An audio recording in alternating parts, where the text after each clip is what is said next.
Keir Starmer has just done something that raised more than a few eyebrows across Britain. He's actually blaming Nigel Farage for the small boats crisis. Yes, you heard me right. According to the Prime Minister, those overcrowded dinghies crossing the English Channel aren't just small boats anymore. Oh no. In Starmer's world, they're now Farage boats. Capital F, capital B. And why? Because apparently, when you can't fix a problem, the next best move is to slap a catchy label on it and pin the blame on your biggest political rival. It's a bold strategy, I'll give him that, but is it also a reckless one? Let's find out. Today, we're going to unravel why Andrew Neil, one of the most respected and sharpest minds in British political journalism, just tore apart Starmer's latest narrative with facts so brutal that even Downing Street must be squirming. And trust me, when Andrew Neil says you're either clueless or deliberately misleading people, it's not the kind of review you want on your record. So, here's how it all unfolded. Keir Starmer sat down for an interview with GB News. Now, GB News isn't exactly home turf for him. Their audience leans heavily away from Labour, so already, Starmer was stepping into rough waters. And in that interview, he decided to have a swing at Brexit and at Nigel Farage personally. His reasoning went like this: before Brexit, Britain was part of the Dublin Convention, an agreement that allowed us to send asylum seekers back to EU countries they had travelled through. Then, we left the EU. We lost the Dublin Convention. And now, according to Starmer, the small boats crisis is the result of Brexit. And since Nigel Farage was the loudest voice for Brexit, voila, the Farage boats were born. It's catchy. It's punchy.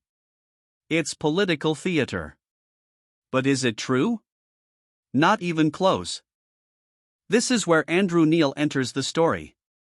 And to understand why his words carry so much weight, you have to remember who we're talking about. Neil isn't some random blogger with a microphone. He's the man who has spent decades taking apart ministers and leaders from every party, grilling them with forensic questioning, exposing weak arguments, and always backing his takedowns with facts. So when he says the Prime Minister is wrong, he doesn't just say it, he proves it. And that's exactly what he did here. On X, formerly Twitter, Neil laid out, point by point, what the Dublin Convention actually was. Spoiler, it was nothing like the magic deportation tool Starmer is now pretending we lost. Here's the truth. The Dublin system was reciprocal. Yes, Britain could request asylum seekers be returned to EU states they pass through.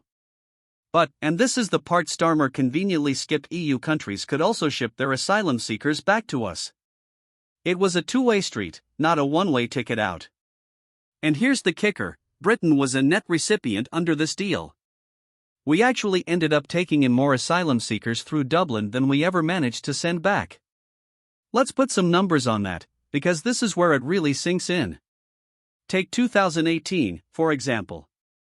Britain filed over 5,500 requests to return asylum seekers to other EU countries under Dublin. Sounds pretty strong, right? Except only 209 were actually accepted. That's a success rate of under 4%. 4%. Meanwhile, in that same year, we accepted 1,215 asylum seekers who were returned to us under the exact same agreement. So not only was the system ineffective, it was actually working against us. Britain was losing under Dublin. And that's the agreement Keir Starmer now mourns like it was some golden age of border control. Andrew Neil summed it up plainly: either Starmer doesn't understand how the system worked, or he does, and he's misleading the British people anyway. Neither explanation looks good for a sitting Prime Minister. But let's step back for a second. Why does this matter? Because Starmer isn't just stretching the truth, he's actively rewriting history in real time, hoping people won't check. He's betting most voters will hear the phrase Farage boats, laugh or rage depending on their politics, and then simply accept his version of events. That might work for a quick soundbite. But when the facts surface, and thanks to people like Andrew Neil, they always do, it leaves the government looking dishonest, or worse, incompetent. The bigger problem? This kind of blame game distracts from the real causes of the small boats crisis. Human trafficking gangs are exploiting desperate people. Our border security is patchy. the asylum system is overwhelmed. Successive governments, Conservative and Labour alike, have failed to come up with workable solutions. These are the uncomfortable truths no one in power wants to spell out. Instead, Starmer reduces the whole crisis to Brexit and Nigel Farage. It's the political equivalent of blaming your neighbor's dog for eating your homework. A flimsy excuse that fools nobody for long. And here's another irony: by branding them Farage boats, Starmer actually hands Farage exactly what he craves: more publicity, more attention, and a bigger role in the national conversation. Even if you despise Farage, you have to admit, that's a political gift he couldn't buy if he tried. Meanwhile, the boats keep coming. The gangs keep profiting. Communities are still strained. Taxpayers keep footing the bill. And instead of solutions, we get slogans. Andrew Neil's intervention matters because it cuts through that noise. It reminds us that facts still matter.